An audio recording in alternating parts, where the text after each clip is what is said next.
Hi, welcome to Creepy Vibes Only, a comedy podcast where I'm Steph, and Emma, where are you? Emma. Hi. So Steph actually came to me about like a month, would you say, before we got started with this? Yes. After hearing that another friend and I were pitching a potential podcast and decided that no, we were doing this one. So here we are. Full jealousy moment. I was like, you're not doing this with anybody but me. Mm-hmm. So I took over. Yeah, shout out to Tim. Our other friend. So the FOMO took over, and so now we're recording a horror podcast, which is like very fitting because Steph is I'm speaking on your behalf, so obviously say what you want to say, but Steph is very much the like true believer of the two of us. Yes. I like to describe myself as a open-minded skeptic in everything. So it's a good pairing in terms of perspectives in and outside of this podcast. Yes.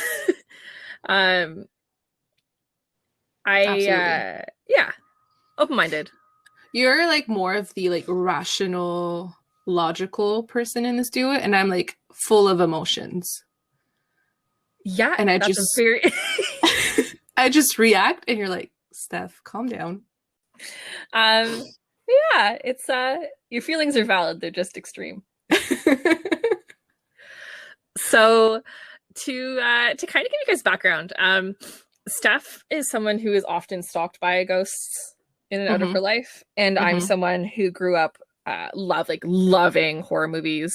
My mom and I would watch the X-Files when I was a relatively little kid, and she would like hide my head under the covers when there were things on that she didn't want me to see. But like, I was never the kid who got scared of horror or anything like that. I actually used to get in trouble at daycare because I would tell like other kids like horror stories and like those like stories you just tell around the campfire, like those kind of things. Like I was like 7 on top of like the little clubhouse inside our preschool being like, come children, let me spin you a yarn. And like other kids' parents would complain about me. My parents had to be like, listen, you walking R.L. Stein book, if you could not traumatize your peers, that would be helpful. So here I am, hopefully not traumatizing people, but you'll try. Eager. I mean, just you. And for me, I was that child that was traumatized by everything.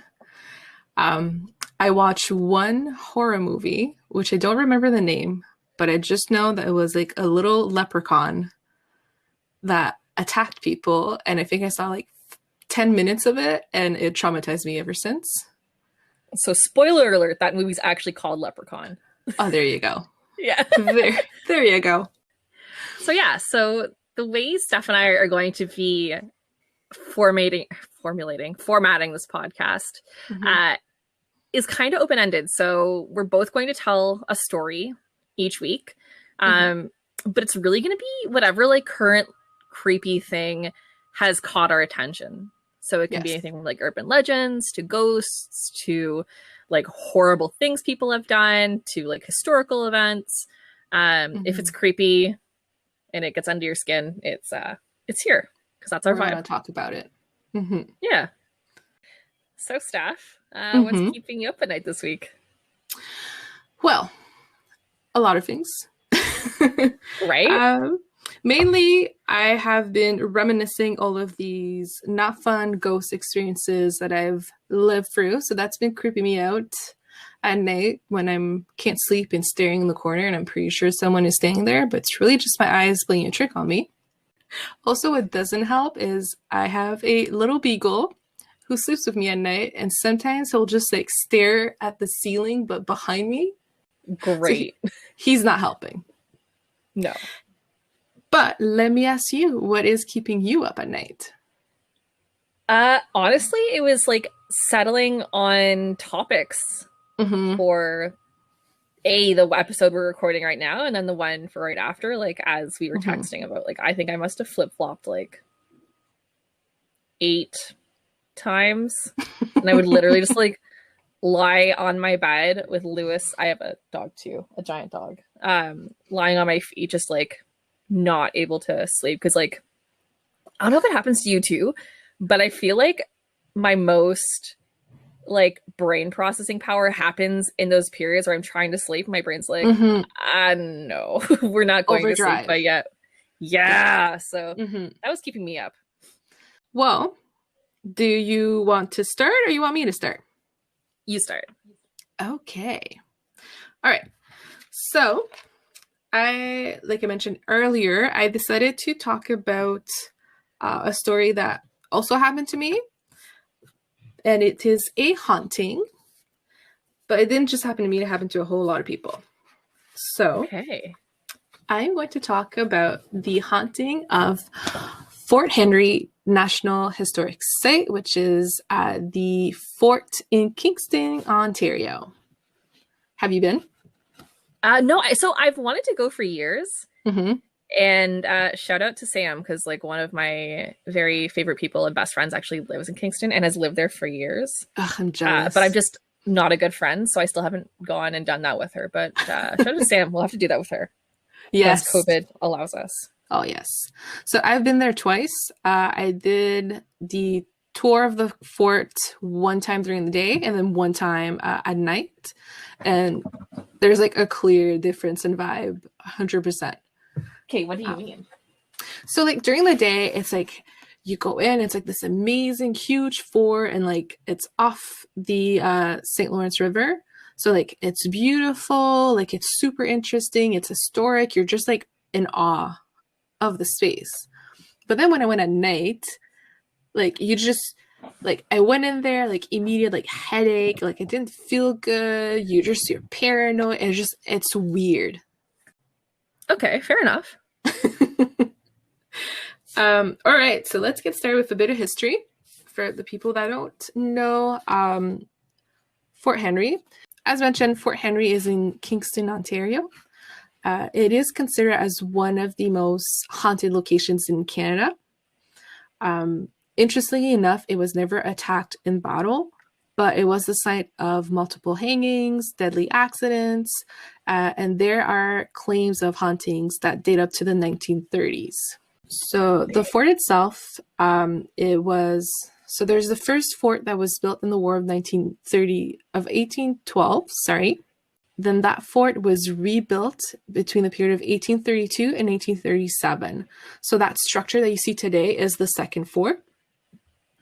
The fortress was built on Point Henry to protect the Kingston Naval Yards, as well as the outlet of the St. Lawrence River. So the British Army actually controlled Fort Henry until 1870s, and where Queen Victoria decided to pull her troops from Canada. At that point, the A Battery Gunnery School took up residence of the fort, and then it was followed by the B Battery School that also came over. A Battery came into, I would say, like fruition. It was the Kingston Battery, and then the B Battery was actually the Quebec Battery. Okay. Yeah, so both batteries took over the fort until 1891. Ooh, one quick thing I forgot to mention. During World War I, I'm French, people. Words are hard for me. Okay, not all words, just certain ones. Yeah, like World War I and II. The fort was used as a prison for during those two wars. Like I mentioned, in 1891, it was kind of just left to complete this repair. And in 1936 and 1938, a restoration project was put together to restore the fort to its former glory. The person in charge of it was Ronald Way. He was a Kingston local. And a really cool thing that he did was that he found the original plans of the fort, of the second structure. And he made sure that it was rebuilt to its exact architecture. So the restoration took place from the 1936 to 1938, and it was open to the public in 1938. Obviously, because of World War II, it was closed again, became another prison. and then it was finally reopened in 1948 to the public as a museum and National Historic Site. So that's the history. Okay. All right. So when I was going through how to build the story and how to talk about the claims, this fort is massive, and I decided to do it by section of the fort just to make it easier for people to kind of picture it. I do recommend, if you want to do like a quick Google search, to look up like the general area, like the general pictures of the fort, that could help. But I will try to describe them as best as possible. So are you ready for the claims? I'm ready. I'm ready. So in general, visitors and employees, they have seen apparitions or had experiences all over the fort. The entire fort is extremely active. And a cool thing is about these experiences that a lot of time they happen to multiple people at the same time. A lot of groups that went around for tours, they either all witnessed seeing a ghost or they all heard something. So it just gives a bit more weight to the claims. And the apparitions are seen day or night. I like how these like ghosts are like efficient. They're like, listen, I'm not just gonna attack Barbara. I'm gonna freak out all of you. I'm putting in the work. It's gonna be like, you're going to believe what I'm doing. I will make sure of it. So we are starting one of the most popular, like most seen ghosts. He is named the Wandering Ghost. He is a male apparition that is seen wandering around the exterior and interior of the fort, especially in the parade square. Milo. Yes. I'm sorry, guys. That's a beagle. A lot of fun. Okay, he's done, I think, for now. So the Wandering Ghost, he is seen by like absolutely everyone. Like you could be on the second story of the top, like the top of the fort, and you can see him walking up and down one side of the square. He's also been seen just joining group tours, and he'll like he'll chill with them. Need a quick refresher on this place I've been inhabiting for over 100 years. So he'll just like chill with them and then just disappear, and like you will have visitors be like, "Where the fuck did he go? What the?" So like, no, that's just Jerry. So he does that. One specific claim by an employee is that he was locking up with 4 other people, and they were at one end of the square, and they saw this dude just kind of walk quickly on the other side and disappear. So they all ran around trying to find this guy because they thought he broke in, to then realize that they were the only ones there. There's another time where, so there's a bakery in a schoolroom. There's a group that they were listening to this guy talk, and they noticed a guy walk in front of a window and then just disappear before walking in front of the door that was immediately right in front, like right next to it.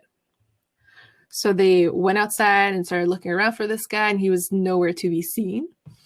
And one thing with this area is that it's all open. There's not really like somewhere where you could effectively hide, no matter what, you're going to be found. Mm-hmm. So then we move on to the dry ditch, which is this area between, so when you walk into the fort, you kind of go down this little tunnel, you walk into the dry ditch, and then you enter the actual parade square. And the purpose of the dry ditch, it was to basically, it was like kind of like a fake entrance where people, like if enemies walked in, like stormed the fort, they would go into the dry ditch and just be stuck there, and they would have gunners on either side of the walls. So like fish in a barrel. Yes. So that was the whole point of the dry ditch. In that area, people see a lot of flashes of lights.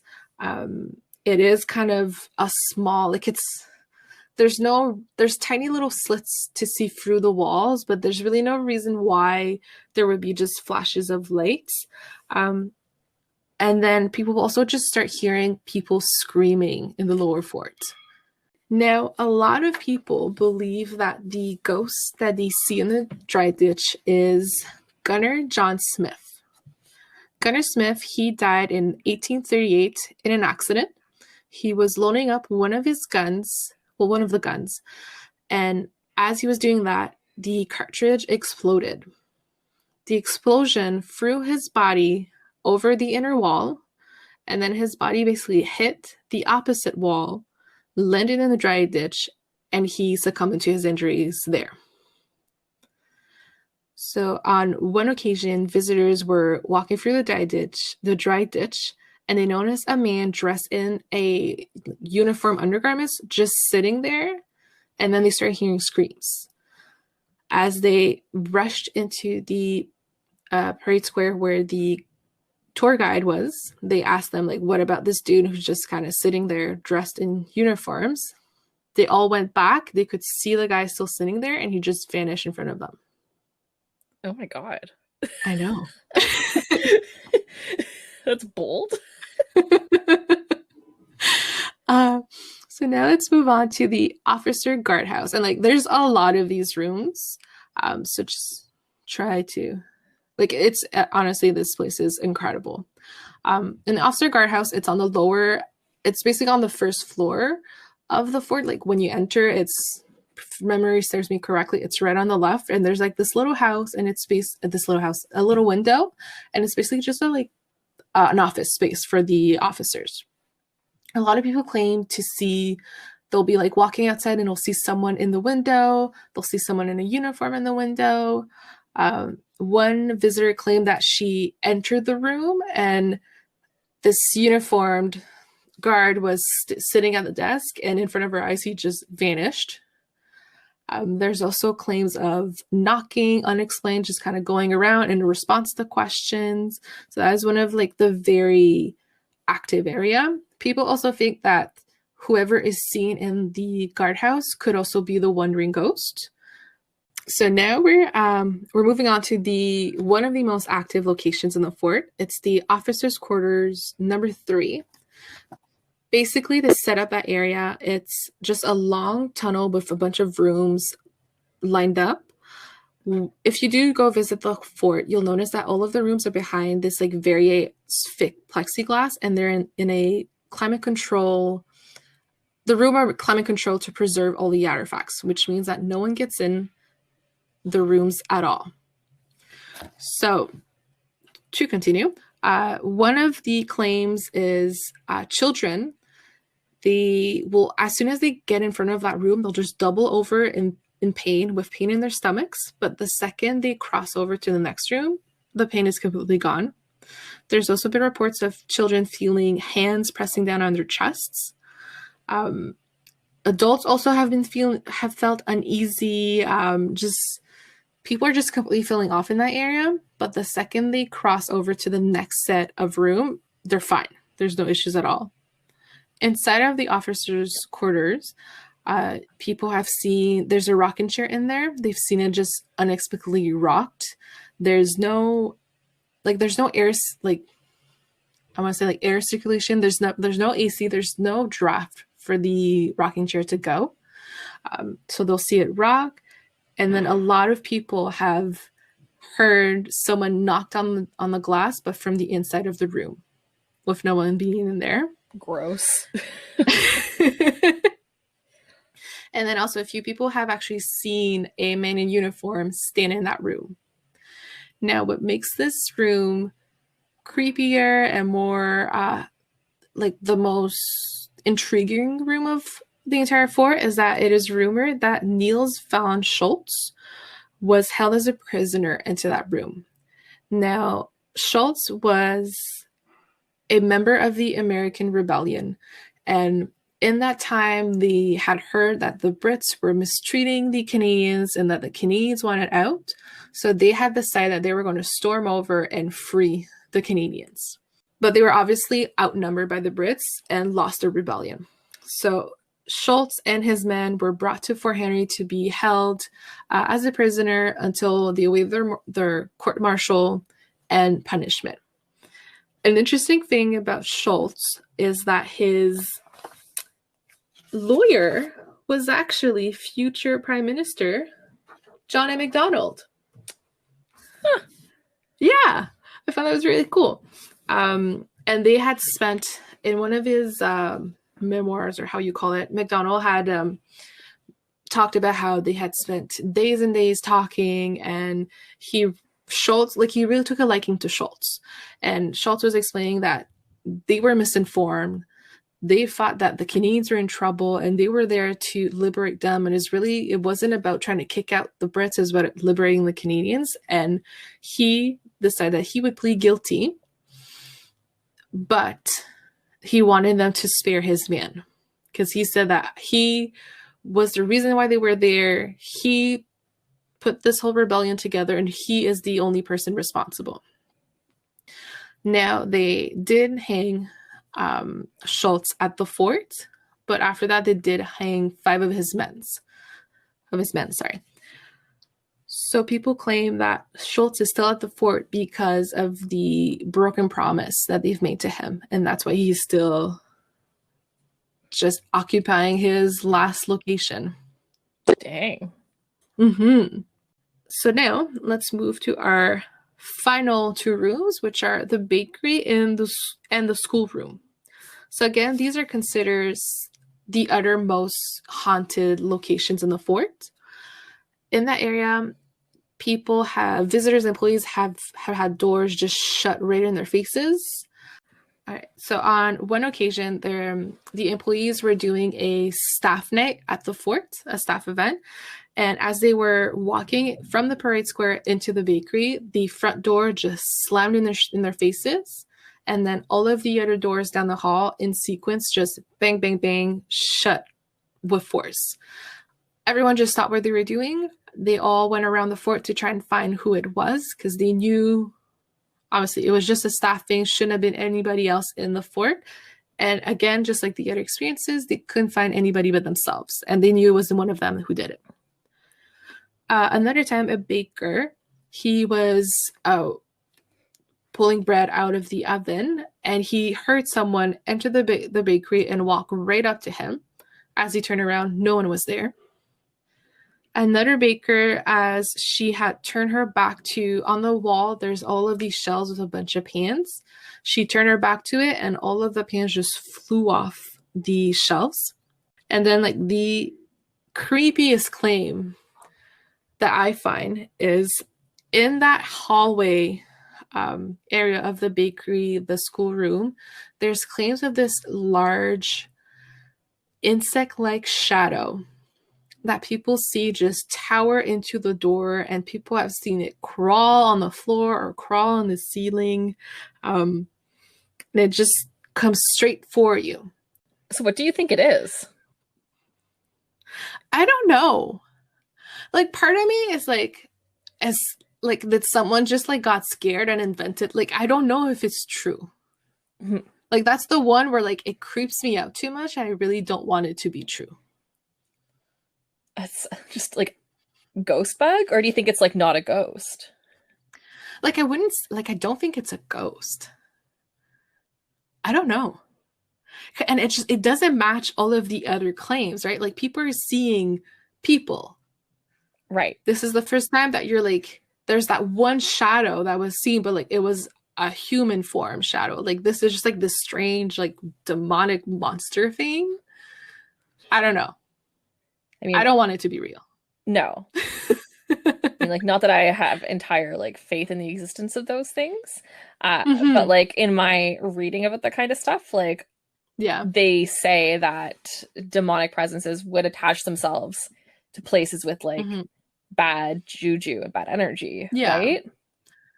And like, that is like, there were deaths and hangings, so like it is a history rich of like negative events, so it would make sense. Yeah, I mean, it's also like the seat of like a colonial power, which is in and of itself like not a great thing. Base level, right? Like, no.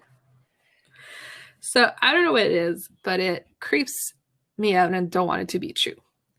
So so those are all of the claims. And then one fun thing that I decided to also do about this story is go over the ghost hunters investigation. So ghost hunters were back in the day, there was this team who travel all across the states and then also went internationally and did investigations on October 14th in 2009, the team went to Fort Henry. You can see the episode. It's episode 17 in season 5. And they had about 6 investigators. So Grant and Jason, who are the founders of Ghost Hunters, Steve, Dave, Amy, and Kristen. A really cool thing about this investigation is that every single person had an experience. And a lot of people had similar experience, which is very rare for an investigation. So to start off, the two girls, Kristen and Amy, they were in front of the officer quarters number 3. And in that hallway, they kept hearing footsteps and tapping, but they would be at one end of the hall, and then the footstep would be at the other end of the hall. So they would run over and try to capture it. And then again, it was on the other end. So it played around with them, just made them run around. And then I think there's a demon at your door, Steph. Yes. We're just going to ignore that. We'll record over it. It again gives ambiance. Yeah. And then at one point they just sat down in front of the room itself, and they kind of just their demeanor changed. And one of Kristen looked at Amy. She's like, I don't want to look behind me. And then a few minutes after, they heard tapping on the glass from behind them. Ew. So then they immediately jumped up, looked into the room. Obviously, there's no one there. No one's allowed to be in there. So that was one of the experiences. Jason and Grant also experienced the knocking in that same area. So it was really cool that they heard someone tap on the window from the inside of the room, and they both tapped. They tapped twice, placed their hand on the window, and felt someone tap back. So that was very creepy. A cool, well, not cool, but an interesting thing too is they have what is called a K2 meter with them. And that basically is a tool that measures electromagnetic fields. So the idea is that ghosts will the K2 will spike up if there's a ghost around. So that's the main field, the main idea. It's not used that much anymore, since anything can cause an electromagnetic field, like your cell phones, your computers, anything that's electronic, a breaker box will cause that. So it's not used anymore, really. But in that time they've used it, and they've noticed that the K2 would always spike up at kid level. So there's a huge chance that what the children were experiencing wasn't actually paranormal, but was more just there's high levels of electromagnetic fields in that area. And once you are exposed to that, you can be sensitive to electromagnetic fields. And that will cause you to be dizzy, you'll be nauseous, you'll be paranoid, you'll feel like you see stuff. It kind of mimics a haunting in a way. So what is it about that field that makes you feel that way? I don't know. Yeah, I tried to Google it and I didn't quite understand. I feel like it's a pseudoscience. It is in a way. No one really knows. But it's the same thing, if you live in an area where there's a lot of power lines and all of that, chances are you're going to get sick from it. So it's still that whole you're the waves from your cell phone. Because that's your cell phone doesn't actually cause cancer. That's a misconception. Yeah. So it's just it's that kind of no one really knows why, but it's not a correlation. It's more both happens at the same time. Okay. So where they've seen there's high electromagnetic fields, people who are sensitive to them are going to feel all these things. So when they're saying they're being haunted, chances are you're not being haunted. You're just being affected by these fields. Okay. So that's the theory behind it. So let's go back to Amy and Kristen. They were in the officer's guardhouse, and they, again, had high readings of the K2 meter and also had knocking in response to some questions, but it didn't last for very long. And now I think that the most interesting experience that they captured was in the bakery in the schoolroom. So basically, Jason and Grant had 2 cameras, one focused on them and one focused on the store leading separating the bakery and the schoolroom. And they were talking, and then just randomly on camera, you see the door open, slowly, shut, and then open again. So then they run over, and at that point it had reclosed, and Grant tries to open it, and he feels pressure on the other side, like someone is holding the door. Okay. So they're like, okay, this is crazy. They were in front of it, so there wouldn't have been a draft. They would have also felt a breeze come in. So then they reset the door to how it was against the wall, and they all just look at it, and they're like, if that was you, do it again. On cue, you see the door close, open, and then it absolutely like slammed with like force, and you heard it latch. So then Jason actually runs over and tries to open it, and again there's pressure on the other side. When they were doing the reveal, they mentioned to their contact, and they're like, actually that's very common, where people will have a door closed in front of it, they'll try to open it, and then they can't. It just feels like someone's pulling it. That's really weird. So then later that night, the other team, Steve and Dave, also had a similar experience in the bakery, but this time around it was the front door. They were talking, and then all of a sudden they'd hear a door shut, and then the sign that was on it tap against the door.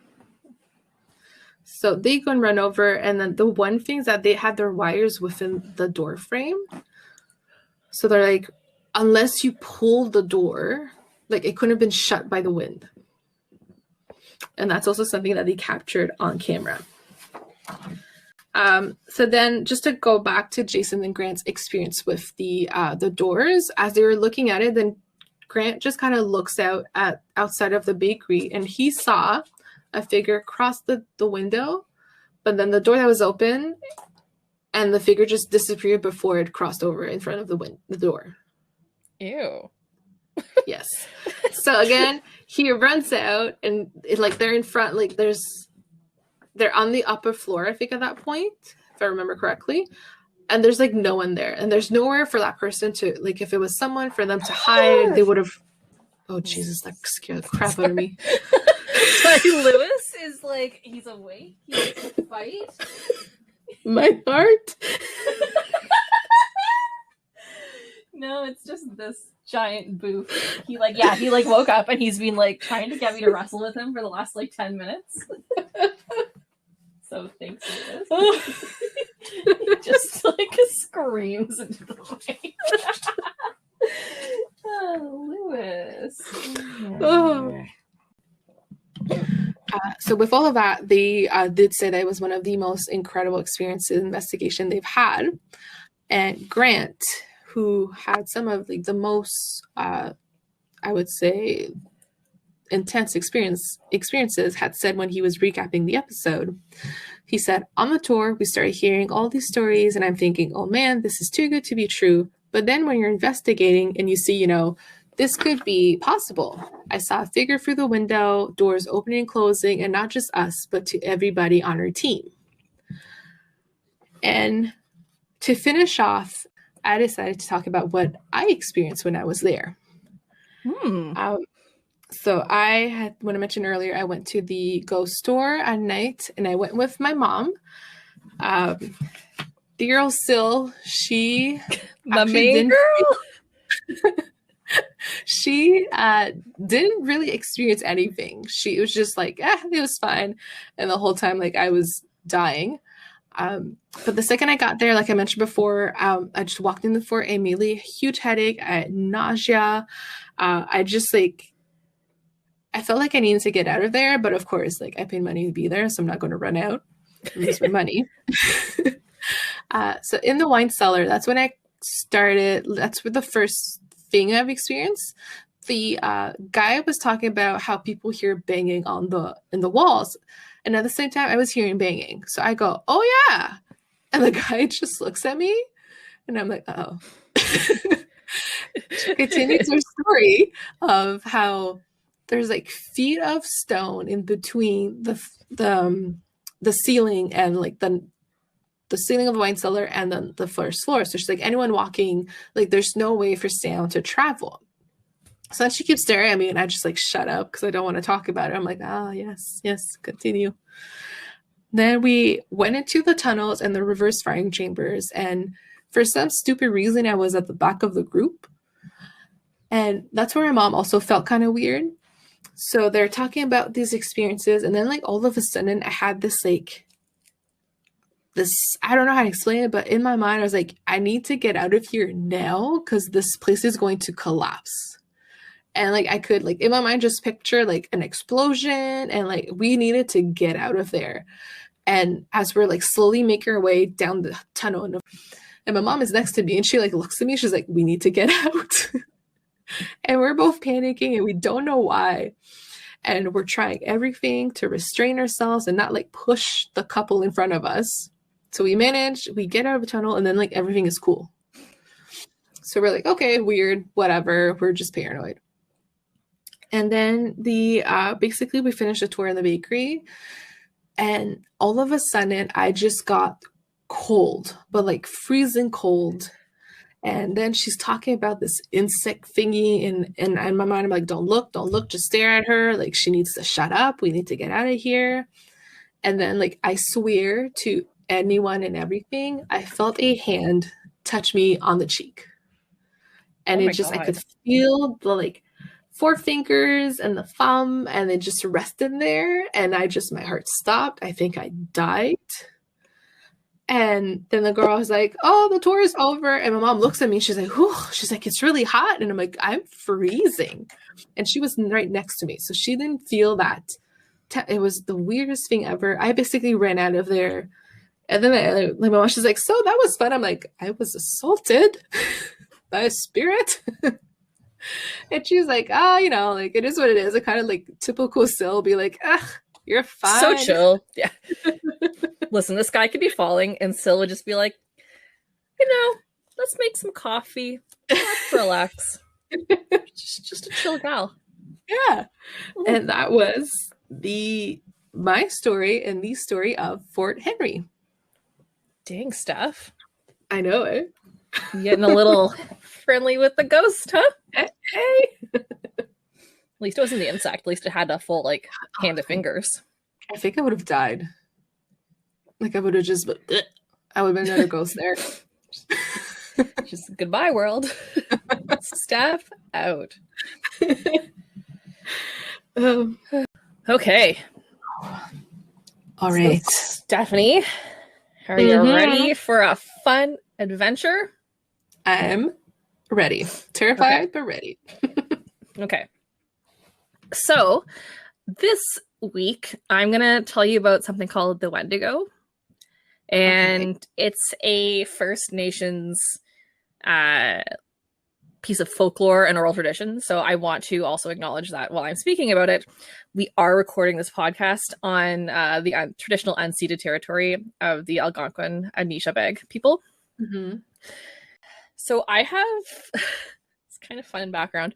I came into knowing about the Wendigos while playing a video game called Until Dawn. Okay. Years ago.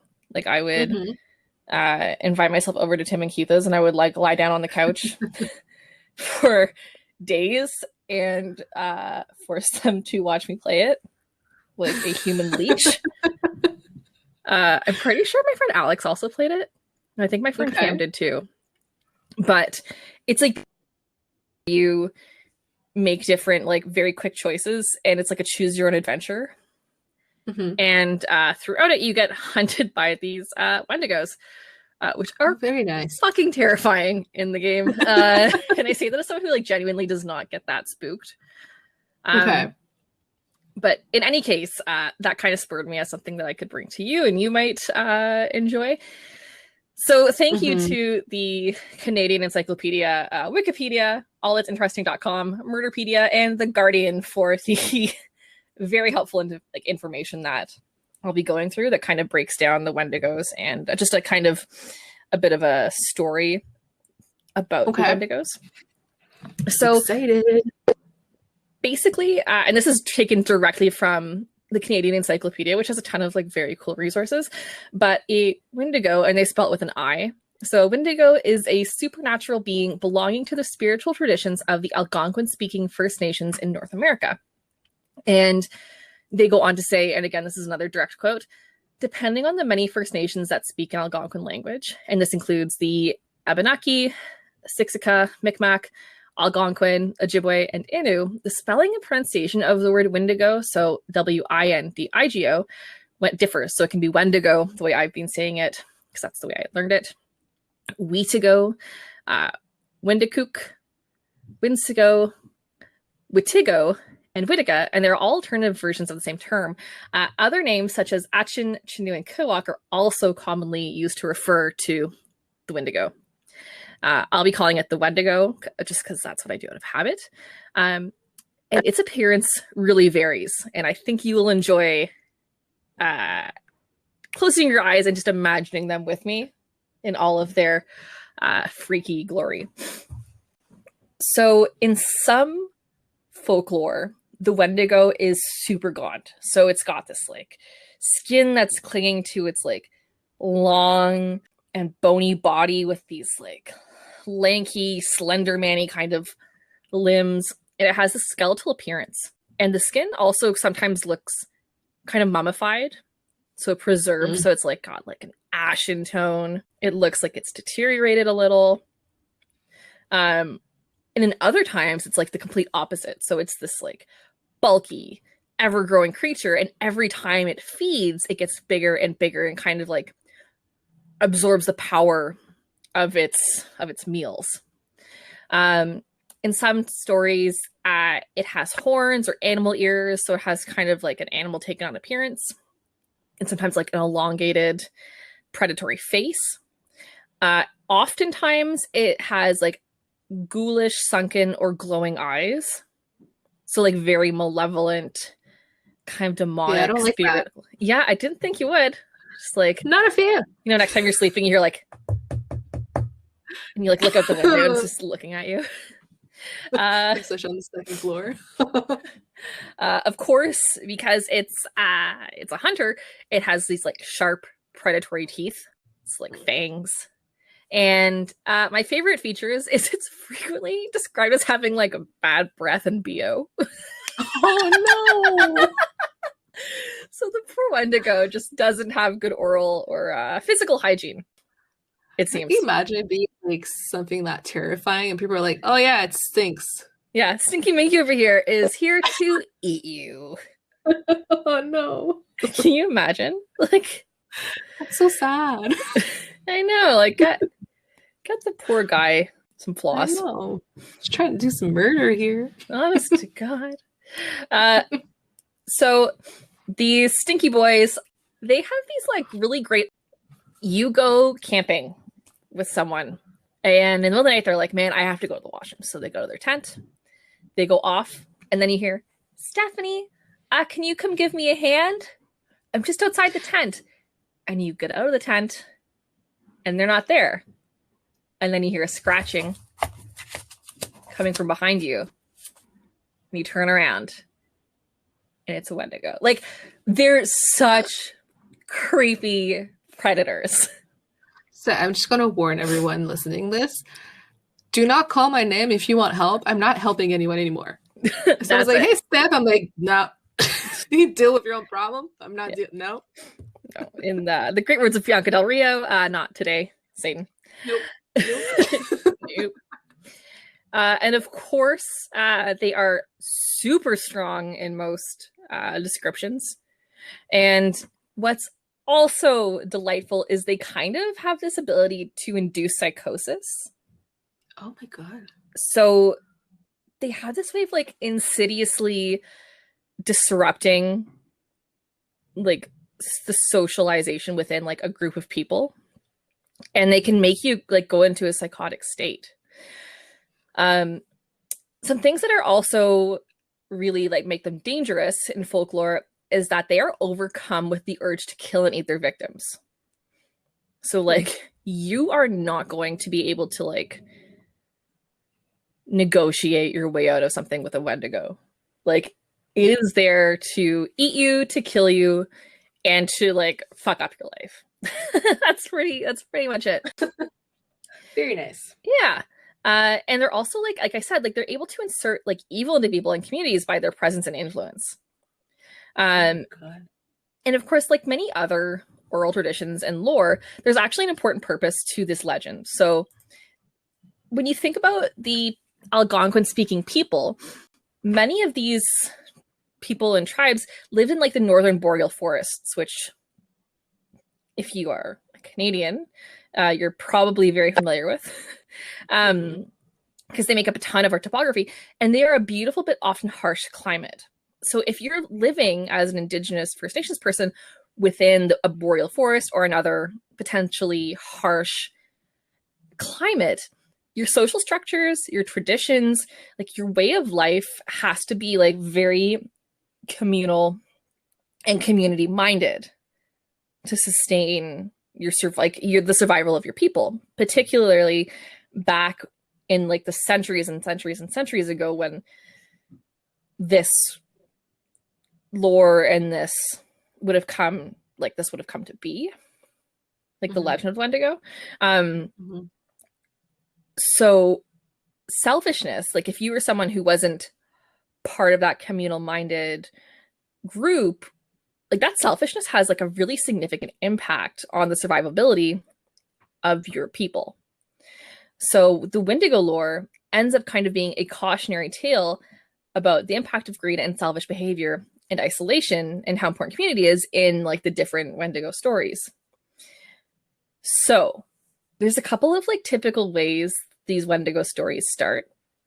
So they'll start off often with like either a person on their own or a small group of people trapped somewhere without enough supplies, like enough food, enough water. And the Wendigo will infiltrate the group of people and kill one off while they're solo, and then will like mimic them long enough to like completely disrupt and lead to the death of the other people in that group, or will kind of like pick them off one by one, like in a horror movie. Yeah.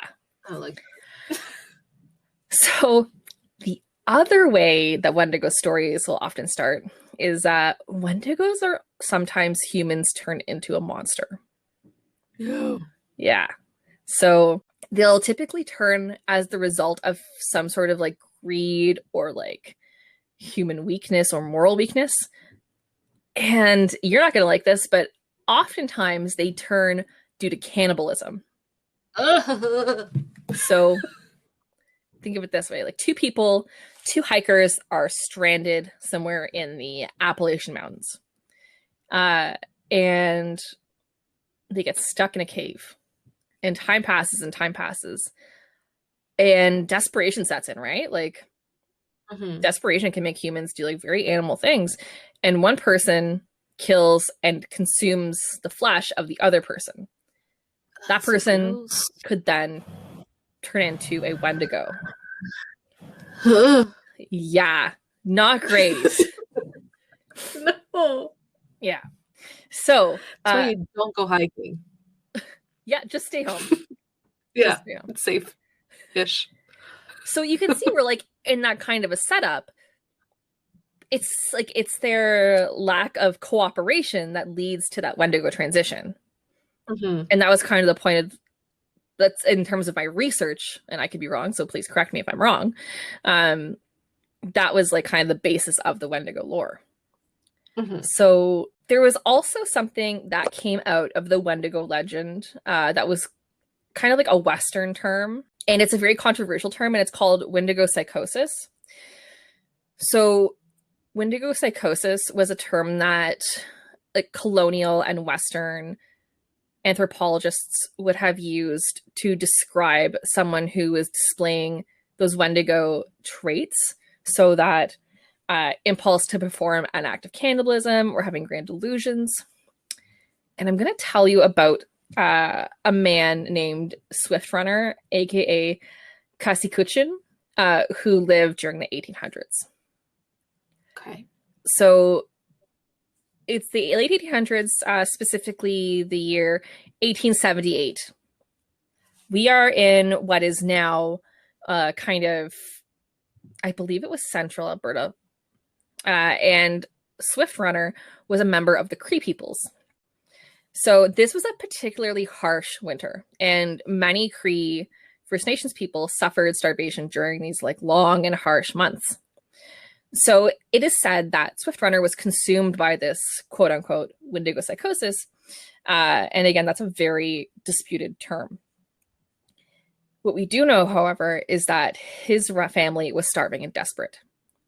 And unfortunately, his son died reportedly of natural causes. As the winter proceeded, unfortunately, Swift Runner went on to murder and eat his wife and his other 5 children. Oh my God. So according to records, they were 25 miles from the nearest outpost, that has like their location has been used to argue that these murders and then the subsequent cannibalism was caused by this Wendigo psychosis and not desperation. But I personally find that a bit, like, I don't know if that's true or not. Like, it kind of depends on what access to like means of travel they would have had at the time. And it also would have depended on like the actual climate back then, because like, I mean, if you look at something like the Donner Party, like they weren't that far from their from their destination when everything went sour. It was just like they couldn't access there because of the climate. So like, I don't know, like, I don't think anyone can say for sure if what he did was because he experienced like some sort of psychosis. And again, like I could be using the wrong term there, or like if he suffered some sort of like, mental illness. And it's probably like easier to explain off, be like, oh, like something weird happened, instead of like, these are the logical reasons. Like Yeah, exactly. It's probably easier to swallow that story to say like, oh yeah, like some like, I don't know how to explain it, but I don't know. Like they say that was like a clear reason it wasn't an act of desperation. But I don't know, like depending on the climate and like the travel and like what you have access to, like 25 miles can be as much as 25,000 miles in terms of its like feasibility, right? The other thing is that like, because of the time and date and the fact that this is happening on like colonial records, like there's going to be clearly like a bias in what we're looking at. Oh yeah. So obviously that doesn't excuse him from murdering and eating his family, because that's inexcusable. Not good. No, like there's no justification for eating someone. So he does that. And according to the records, Fort Saskatchewan's authorities started to kind of hear rumors among the community that he had done this. But when they sent people to investigate, like they couldn't find anybody. In May 1879, he actually approached authorities and was like, yep, I killed and ate my family. So he was obviously arrested and apprehended, and actually like this, like to like give you kind of insight into his mental state and to like what he had lived through, he actually offered to perform his own execution to save them the trouble. Yeah, he offered to do it using a tomahawk, which is okay. Wow. Yeah, incredible. And understandably, like the night before his execution, he was offered access to a priest, and he basically was like, no, like you white people have done enough to me, like that's not going to save my soul. And then he was executed. So I like the story. It's intense. It's very sad. It's very sad. So in 2019, there was a reported Wendigo encounter. No. In Ontario. No. Yeah. Let's go camping. No. So Gino Meekus, a hunter from Sioux Lookout, which is in northwestern Ontario, recorded some like really bizarre screams and shrieks and howls while out hunting. And I'm going to send this video to Steph and make her FaceTiming while she watches it. So background, Meekus is reportedly an extremely experienced hunter. So it is a culture that he has grown up in. It's one that he has shared with his family. And he is super familiar with the wildlife in the area. So like if he would, like, he's someone who would know like different animal calls. Yeah, like he would recognize it. So he and his grandson were out hunting one day, And like I listened to the recording, like these are like some crazy sounds.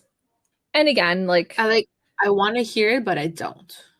I want to sleep tonight. It's fine. You have Milo. Oh yeah. So what's I found like kind of neat is that it's speculated that the recording could actually be one of two cryptids. So a cryptid is kind of like a mythical creature, for those of you who aren't familiar with the term. So it could either be a Sasquatch or a Wendigo. Ooh. However, the Ontario Ministry of Resources is a bit sus. They're like, let's have some perspective. They are pretty sus on it being an unidentified species, which is how they would describe a cryptid. And they said that it's pretty likely that it's a larger mammal, but because it's so far from the recording, it's just hard to say what it is. Mm-hmm. So Steph, that's Wendigos. So I thought it was like very interesting how the Wendigo legend like fit in so much to the murders committed by Swift Runner. Like his isolation from his community, like and the isolation of his family and his like selfish act was exactly what that kind of legend was trying to stop. Because like, look how that ended. Yeah, and I like how it's not just like there's a monster. It's like there's a reason for it. It's about like selfishness and how you need to like there's a reason why the folklore was created. You know? Oh my god, yeah. Well, it's like it's such an important part of our oral traditions. I did not like that one bit. Yeah, I didn't think you would. It was very, very interesting. But no, thank you. You all get still to like just like tap on your like door at night. Like, oh Stephanie! Steph! You know who would do it? My dad. Yeah, your dad totally would. Oh, 100%. To be like, let's make her poop her pants today. Listen, he's a fun guy, okay? He is. Good old Rick. Oh, that was good. Yeah. I like it. Well, good. I don't, but you know. Yeah. You know what I'm trying to say. Yeah. I'm glad to be part of what's going to keep you up at night this week. Yeah. I need to like stock up on some like chamomile tea or something. Knock me out. Just sage it out. Oh, yes. Well, guys, thank you for vibing with us today. So you, again, like I said, thank you. We would obviously want to keep going with this project, and your encouragement, that would be greatly appreciated. If you can follow the podcast wherever you're listening, download the episodes, that would be amazing. Even if you would like to leave us a review, that would be nice. Preferably a nice one. Like if you're I mean, you can do what you want to do. If you leave a mean one, Stephanie will cry. Oh, 100%. So don't do that. I'll talk to Emma about it for like 2 weeks. I'll be like, Emma. Salvation. People are being mean. So follow us on. Also, if you want to hear more about the podcast, get news on when episodes are released. Also, maybe get a more behind the scenes stuff and cool content. We are on Facebook, Instagram, and Twitter. You can find us at Creepy Vibes Only Podcast. And if you want to send us an email or request for possibly the sources that we've used and any kind of information, you can contact us at cvopodcast@gmail.com. Oh, and if you have any story suggestions or something you'd like to hear about, please let us know. We've got ideas, but I mean, we like more. We're here for you. And we want your input. Yeah. You are part of this with us. Yeah. Well, guys, it's your two new best friends signing off. Until next week. Bye. Bye. Hello, my name is Emma. And this is my story. Thank you. Bye-bye.